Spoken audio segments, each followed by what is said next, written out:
Welcome to part two. Just waiting for Micheal to click on. I'm just looking at this Saudi show now. 2, 4, 6, 8 fights. 2, 4, 5, 6, 7. 7 heavyweights and a cruiserweight. Not bad, eh? Not a bad show, but we haven't got the one we wanted, have we? Joshua and Wilder's what we wanted, isn't it? You know, it's leaves a sour taste in my mouth. Leaves a sour taste. Okay, lads. I'll keep it going. But looking at Jarrell Miller, Dubois, that's the best fight on there, I think. For me, Jarrell Miller and Dubois. I want to see how Dubois handles him. That's a very interesting fight. Wilder at Bents Park is just a run of the mill in it for Wilder. KO, button moon job. And Joshua Walling, if that goes to points, it'll be Joshua, won't it? So Walling will have to stop him. He's going to get no favours. I want Lyndon Arthur to beat Bivol. It's a tall order. But I hope he's getting well paid, Lyndon. Bivol, he's a class act in Bivol. He's up against it on that. So that's probably going to be Bivol that on points. So there's them 2 fights. 6 heavyweight fights, a cruiser and a light heavy. Very good. Aslembeck, Makhmudov against Caballero. That's an interesting one, that, isn't it? He's got a huge head, him, hasn't he? A massive, big old head on him. Big old farmer's head. You know, one of them scary heads. You know, if you're in a pub and you're having a drink and somebody goes, "Oh, who's that at window?" And you look and it's like a face at window. It's one of them faces you just won't want to meet at a window, innit? You know, at night. Really scary looking guy. He's freakishly scary. He's fighting Caballero, so we'll say a prayer for Caballero. Frank Sanchez should run over Junior Farr. Then we've got Ergovic fighting a guy who learnt to box on YouTube, who fought David A about 7 years ago and got blasted out in about 4 minutes. He must be thanking his lucky stars that he's on that show, him. Hey? Unbelievable. What we're looking at, though, on it is the promoters on it says Bob Arum, Eddie, Salita, Salah, Callis-Howland, Wasserman, Steinfurth, whatever, Sports Events, GMB, and Frank Warren, Queens. There's all sorts of people attaching the names to it, all slurping that Saudi money. Well, I suppose that's what it's all about, isn't it, now? It's about the pound notes. It's about the pound notes. But the Jarrell Miller one, for me, that's the fight. That's a great fight. Listen, all the heavyweight ones are really, really good. But just wish we'd have had that Joshua Wilder one, but can't really complain at that. 30 quid for that in the current state of play would be good value, wouldn't it, really? That'd be good value if you were paying for that. 30 quid, very good value. But these shows used to be on all the time, didn't they, back in the day? These sort of shows with Don King all the time. But all the time. And Bricktop's put some good shows in over years, but not as good as this one. This is some show, this. Yeah. Tyson Fury. If Tyson Fury had fought on December 23rd, would all this card have been the same? Makes you wonder, doesn't it? Makes you wonder, maybe Tyson's done all these a favour. Maybe they should all be happy. I don't know. It's they're all going to be cashing them checks. So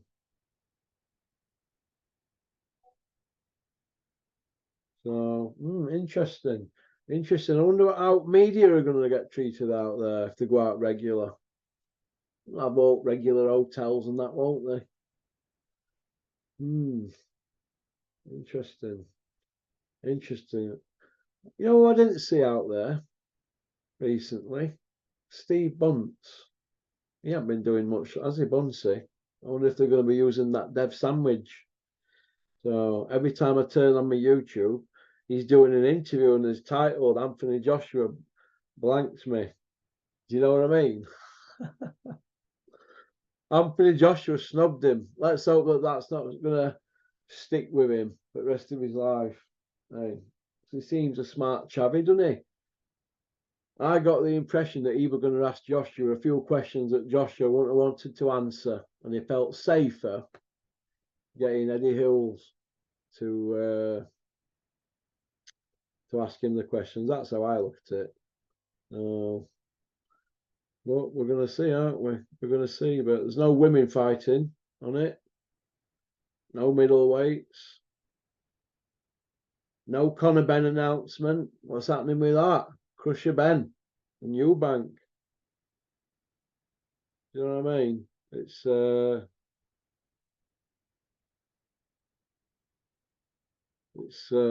craziness. Will they fight in UK?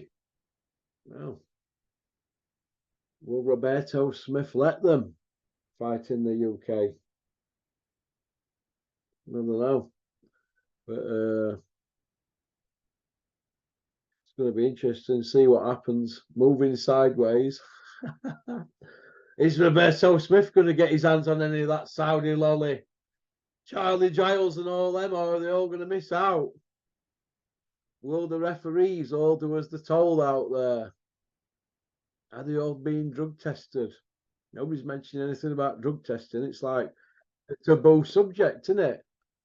Hey, I'm just saying, Michael, there's nobody mentioning drug testing at the moment, is there? In any questions? Have you noticed with these big pressers? One reporter asked Frank Warren about it, didn't he, Bricktop? And he went, "Why do you always have to be so negative?" and threw a bit of a hissy fit about it. Well, they've got But milk on there, haven't they? The walking pharmacy. yeah, I know he's not clean. There's no way he's clean. How many drug bans he's had and all the stuff that he's been doing. There's no way that he's clean athlete, is there? No, but it's all hotting up. I mean, I know. is it going to affect rest of UK? You know, for boxing scene, all this. Anybody who thinks they've got a bit of a decent record, are they all just going to be parked up? You know, waiting for that Saudi lolly. I don't know, really. If you were a boxer now, you'd want to be on one of these Saudi shows, wouldn't you? So it might make people start like trying to defend their O a bit more. Do you know what I'm saying? Like, if they know that there's a chance they can box on a Saudi show, why would they bother risking it? Or do you know what I'm saying? Yeah, why do they want to risk something in fighting UK? What about people like Dalton Smith and all them sort of guys? How's this going to affect them? How good do you reckon he is? I've saw a couple of his fights. I think he's decent, but you probably know him better than me. He's from around your kind of neck of the woods, isn't Chris Smedley had him when he first put gloves on when he was a kid. They reckon he? he's Yeah, all right. They reckon he's good. Yeah, they reckon he'll go all the way. So that's good, isn't it? yeah. But like, don't know. He ain't got a massive profile in the UK though, has he? So like, He's not big on interviews and that, is he? no, he don't really like drama or talking a lot, does he? Do you know what I mean? So Eddie I don't don't know. want about him a lot either, does he? No, he used to. Do you know? In a lot of his interviews, when Eddie was like having a bit of a hard time, he was going, "Oh, Dalton Smith," mention him all the time. I ain't heard him speak about him for about a year. He's like a John Ryder type, isn't he, Dalton Smith? You know, a background one. He's not one of them that pushes his out there. He's one of the nicest blokes I've ever met, John Ryder. Yeah, he's just a down to earth bloke, isn't he, John Ryder? Yeah. There's no airs of graces with him, is there? What do you I think was sitting about? in Go on. I was sitting in an ice cream parlour with him the night before he fought Canelo in Mexico. And he was literally there the night before Canelo, and I was probably doing his head in. I was talking loads of crap to him and saying, "Biggie, What, you talking tomorrow." loads of nonsense? Yeah. You old man. And I was like, "Oh, John, biggest fight of your life tomorrow. What do you think?" And he was just sat there with an ice cream. And to be fair, he should have told me where to go, really. But he was so nice. Do you know what I Oh, mean? you were hanging out the back of him. Yeah. Uh, So John Ryder, bless him, he got robbed on a few bad ones, didn't he? A few years back, didn't he? John Ryder, he was getting robbed blatantly, wasn't I thought he got done bad against Callum Smith. I did, he? Yeah. but yeah, Nick Blackwell knocked him out, didn't he? John Ryder, do you remember? did he? Yeah, Nick Blackwell knocked him out. Yeah, back in the day. In a fight, in sparring or a fight? Oh, in a fight. Yeah, Did he? Blackwell. Yeah, go on, go check on your box rec. You didn't know that, did you, lad? No.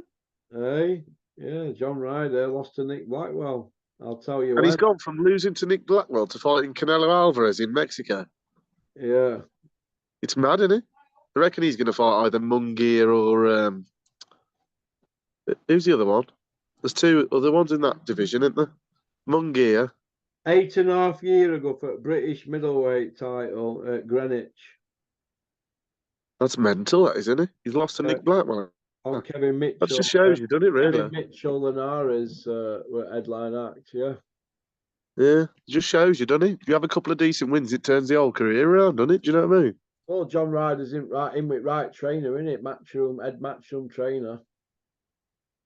Yeah, Tony Sims. Managed by Charlie Sims. So he's in the right circle. If that had been anybody else in the country, losing like that, they wouldn't have been brought back, would they? If they didn't have people around them. You see where I'm coming from?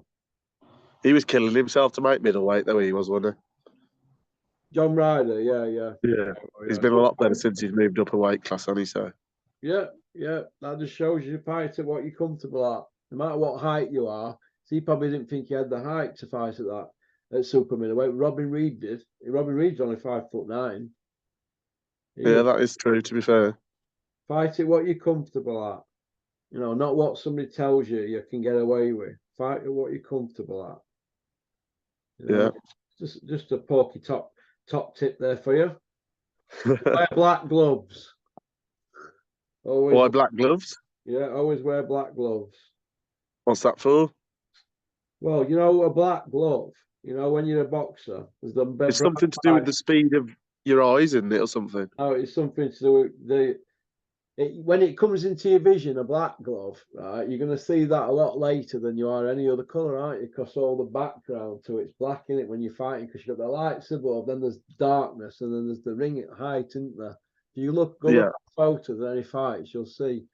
So you see the black glove a lot later. It's fractions. We're talking. Look, things like that are little victories for some boxers, aren't they, in their head? You know, you've got to do anything to get that little bit of extra edge in boxing. It's all in the head, isn't it? A lot of boxing. Loads of sports like that. They're all sports mental in it. When you get to a certain level and you're all about the same, it's that mental. Do you know what I mean? Well, it's scientifically proven, but there's nothing in it. But if it works for somebody, you know, it's little things like that. Yeah. Loads of things like that. Loads. How are we doing on the videos? It's a bit dark out here, Russell, or not? Yeah, you're looking all right. Mate, you look like you're burgling somebody's drum. I'm outside. I'm at my mate's house tonight. I've just been round and had some dinner, so I've just sat outside because it's a bit of a madhouse in there. They've got tunes blasting and everything. God, man, you're scaring me, mate. So you're ripping shit up in Brum. Whereabouts in Brum are you? I'm just outside, to be fair. I'm in a little village called Bridge North. All right, don't worry. We're not going to come down and fucking plot up on your lawn, mate. We're tent. We're not like that. What we got to talk about, Russell? What else is coming up? Well, I'm wondering what we're going to ask you about Nathan Cleverly and if you've heard out about him, because from what I'm hearing, like the guy's doing 5-day sessions. What? Boxing sessions or sessions? Sessions, as in, go on, Nathan, lad. He is on the gear and that. I'm hearing all sorts. It just shows you, though, doesn't it, that somebody so clean cut, so educated, and have maths degrees and all that can come out of boxing, be financially secure, and just be just one big massive party animal. I'm just like shocked about it, you know. Well, he came across like he had his head so screwed on, he did when he boxed, didn't he, like you said? Yeah. He was like still fighting. He was like Bricktop's main guy, wasn't he? He was like squeaky, wasn't he? Yeah. He was like Bricktop's main guy. You put Yeah. him on all the shows and that and everything, won him a world title, well, manoeuvred him to a world title. Then and he was still doing that maths degree while he was still boxing, and he was giving it all the interviews saying, I need some security after boxing, this is not a certainty and all this. Then Bricktop absolutely threw him in with Kovalev, didn't he? And like, well, what was he doing? Got absolutely battered, didn't they? I And couldn't then, believe it when he got in with Kovalev. I couldn't believe it, and mate. then What happened? 10 years later now, he's on the session. He's never recovered from Kovalev, has he? Nah, definitely not. No way. I don't know what that was. Whatever matchmaker made that fight, I've never. What was he doing? You've been manoeuvred into a world title. You're not a big puncher, but you're like a volume kind of guy. And you shove him in front of a Russian brick who punches like he's got two hammers in his fists. I don't know. I don't know. He That was couldn't make bad. it up. I remember Dripping Tap. He always used to go on about that to me. Dripping Tap. It Yeah, was savage from Kovalev that day, wasn't it? yeah, it weren't great, was it, though? He But put cleverly on Button Moan, didn't he? he battered him, didn't Terry O'Connor carried him back to corner, didn't he? If you remember it, end of one round. Do you remember it? he? That was bad, wasn't it? Did He you got see him, dropped. Terry O'Connor? He got dropped. He gave him about 25 seconds to get back up, and then the bell went, and he carried him back. That was funny. That was I funny. couldn't believe it. I couldn't believe what I seen. He didn't even know where he were. He said after. I used to really like Nathan Cleverly, to be fair. So that's the first I've heard about that. I hope he gets back on the on an even keel. To be fair, that's not nice to hear, is Can it? you Really? imagine what the Cobra would have done to him? And Bricktop was sending offers to Cobra to fight Cled.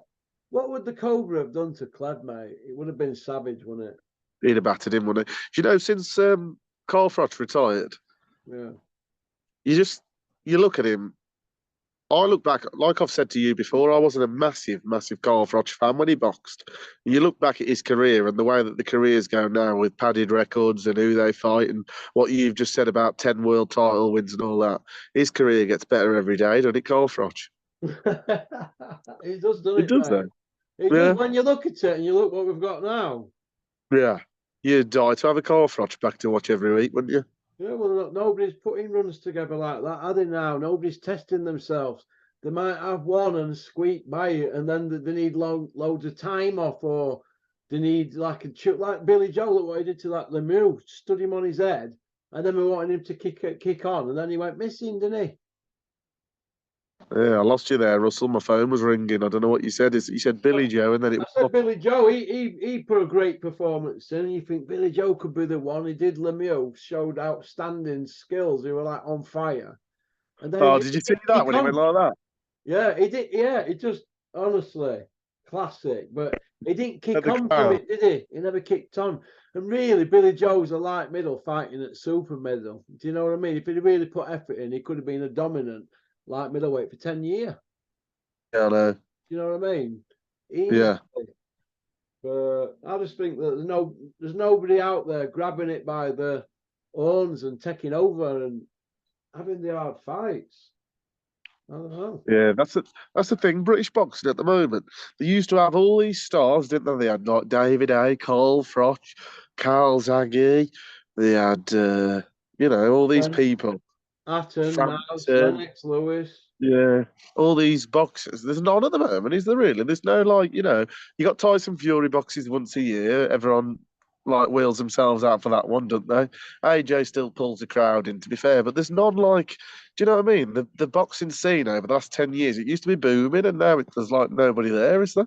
No, no, None of no. these up and coming stars like Eddie Hearn said, Dalton Smith and all these people have got to be taken over the baton. Like there's nobody, is there? There's just nobody. No, there isn't, mate. It's quite worrying because who's making a run at it? What about this Pat McCormack and Ben Whittaker? What's happening with them? Well, that Ben Whittaker, he comes across like I can't warm to him. I can't. He does my head in. I can't. All this showboating and he's like boxing guys in his third fight that he should be beating like Polish taxi drivers and showboating with them as if he's like a world champion. Do you know what I mean? Then he's injured for a year. I mean, he did well with the Olympics. Got a bit of a following. He's from round by me. To be fair, I just can't get on board with him. I can't like showboat when you're knocking good blokes out, not when you're beating the taxi driver in your third fight. Do you know what I mean? Do you think that he's started his career a bit like James DeGale did? Rubbed Yeah, wrong way. That is true. Yeah, he reminds me a bit of him, you know, because like James DeGale was in his like 10th, 11th fight or whatever, fighting George Groves for the British title, wasn't he? And he was getting booed into the ring, but he was a gold medalist in the Olympics Yeah, because he'd done pretty much what Ben Whittaker's doing now. Do you know what I mean? yeah, If you're that good of a boxer and you got all these skills and you're going to go to be a world champion, why the hell are you showboating in your third fight against a taxi driver? yeah, yeah. That's Good my point. opinion. Yeah. Anyway, I don't know. So where do you see him going then? He is good, isn't he? Like you can't deny he's got skills and that, and he can punch a bit, and you know he's got all that. But I don't know. He'll obviously get manoeuvred well, won't he? Because he's like with boxer, and he's like their crown jewel, isn't he? So I think he's all right, but I want to see him fight someone decent before he starts showboating like how he does. What do you think's that Adam Azine? Um, I've got a controversial opinion about him. Yeah, I watched him about 6 months ago, and to be fair, he's got all the flashy moves, hasn't he? He's got all the combinations. He's got the hand speed. He's got absolutely everything. But who's this? Hello.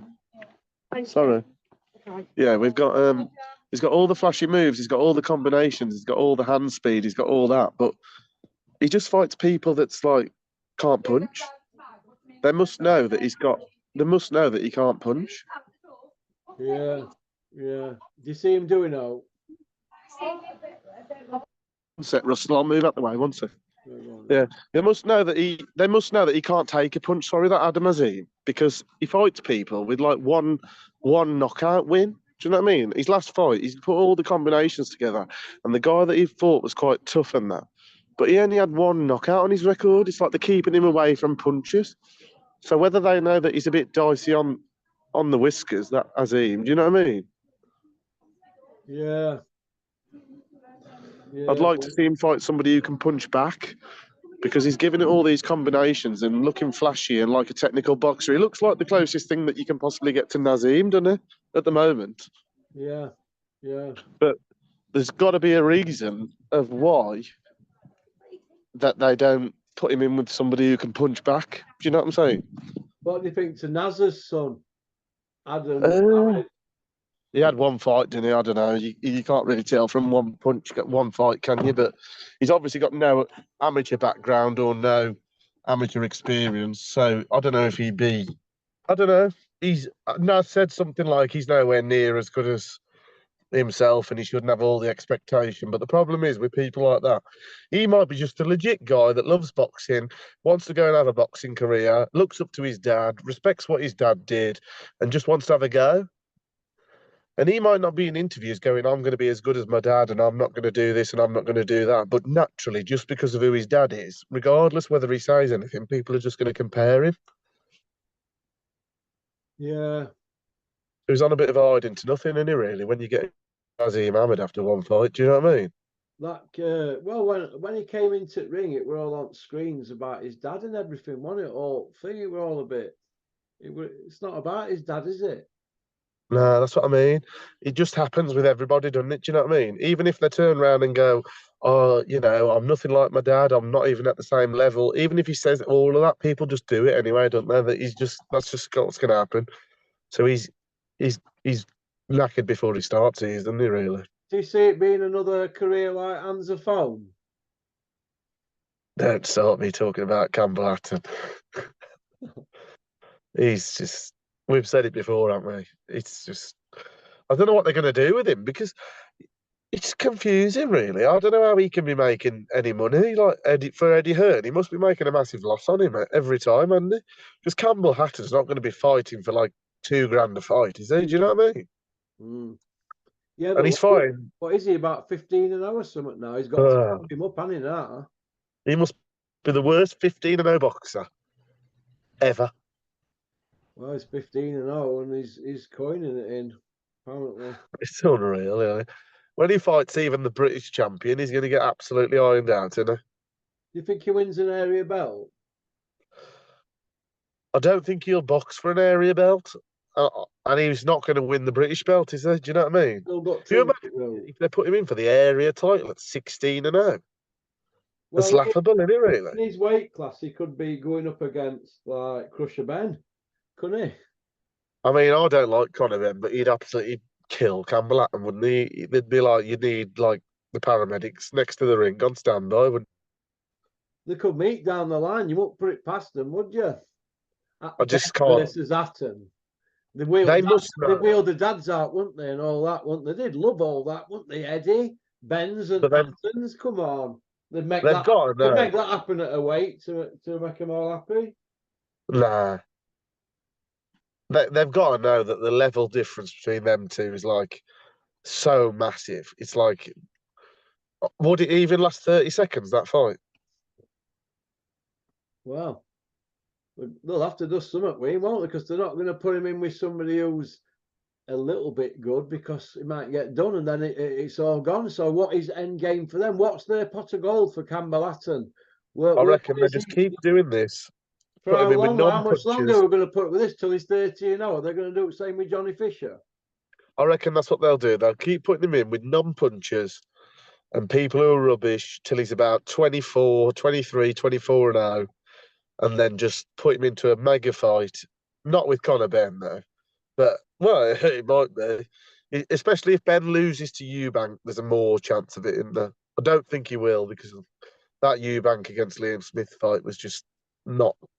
It was like Eubank via heavy bag, really, wouldn't it? But Yeah. and they'll just get him to about 23, 24 and 0, put him into like a big fight, cash out on him. They know full well Campbell Hatton's got no chance of winning. He definitely doesn't win a British title ever. And then they say, see you, mate, basically. We've not mentioned the Gad, your favourite media guy. Gareth A. Davis. What's he got on his website? I don't know what's it say. He's got a tattoo on his body or something. It's like a triangle and it's got like a circle in it. Is it like a New World Order? You know that I don't know. triangle? There's a tattoo he's got, hasn't he? On his body. I think it's on his arm, is it? I don't know. I thought it'd be googling it. After if you Google it, this is true. This I've seen it on his arm, and I thought, what's that? And he has it like on a necklace as well, doesn't he? Yeah, that triangle symbol. Yeah, Yeah, I think you can see it if he wears the vest. it's called an inscribed triangle or something in it. I don't know what it's for. You know, is it some cult or something? Let me have a look. He's a bit of a weird guy, and he's a bit of a hippie kind of guy, isn't he, Gareth Davis? Hey, He's a bit of a hippie kind of guy, isn't he, well, the Gareth strange Davis? one for me was that black them. You know when they were on that rock, where his Yeah. toes, they were all painted black nail varnish. Oh, you sent me that. You did, Gareth Yeah. Davis with his black toenails. You did, It yeah. was a bit odd that, wasn't it? What did you think? Man painted his Oh, toenails black. he's a bit of a weird character, isn't he? I sent my mate. Actually, me and my mate went out for a few drinks, and we played a drinking game on Gareth Davis. It's quite funny, actually. You can get hammered. So if you watch Gareth Davis's interviews, how many times he says, you know? He goes, at the end, you know, at the end of everything that he says. Yeah. So he basically said, you've got to have a big swig of your drink every time Gareth Davis says, you know, at the end of one of his sentences. And what is I that? How think he you said got it pissed? 112 times in one interview. He said it. Never. It's like he's saying, he can't help saying it. He goes, you know, every time. Watch Gareth Davis's interviews and play that game. You get absolutely smashed. Listen, I couldn't make a living if it weren't for Gareth A. Davis.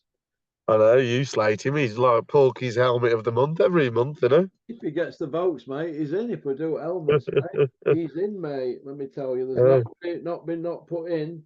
I had to put Peter Fury in, didn't I? Oh, Jesus. I like Peter Fury, I do. Peter Fury in helmet, Santiago's got votes. He'll be around your house knocking on your door. I had to go see him. It was a squeaky bum moment. Listen, it's only banter in it. Listen, Peter doesn't take it serious out like that. He's not one of them. Nah. And he's not like, well, they can't. Big John don't like out like that, does he? And Tyson, them. You're not allowed to be critical, are you? No.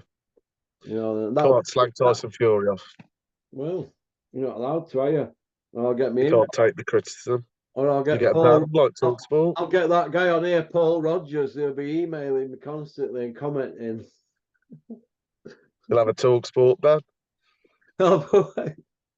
They'll be back on Talksport when they need it. Trust me, when they need to sell any pay-per-views, they'll be back on with them. Trust me, they'll patch it up.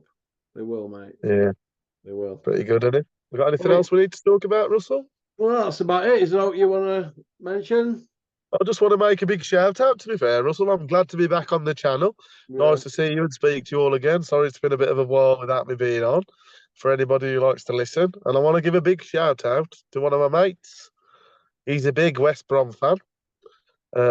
He's just started out as a pro boxer. James Baggy Boy Griffiths. He's boxing on the 1st of December at Bescott Stadium in his third pro fight. So we'll watch out for his progress and good luck to him. Jay, all the best, mate. And yeah, just giving him a shout out on Porky's Corner. What's his social media handle? His Instagram account, if you want to go follow him on Instagram, is he's called Baggy Boy and it's J_Griff_95. And on Facebook is James Griffiths. So any Baggies fans that want to come and watch him, 1st of December at the Bescott, there's still tickets available. I'll be at the show. And yeah, all the best to Jay. All right then, mate. Well, listen, you take care. Have a good one. Nice one. Catch you soon, Russell. Mate. See you soon, Right. everyone.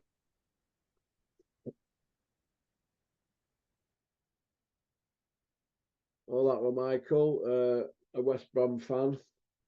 Good luck to the Baggies.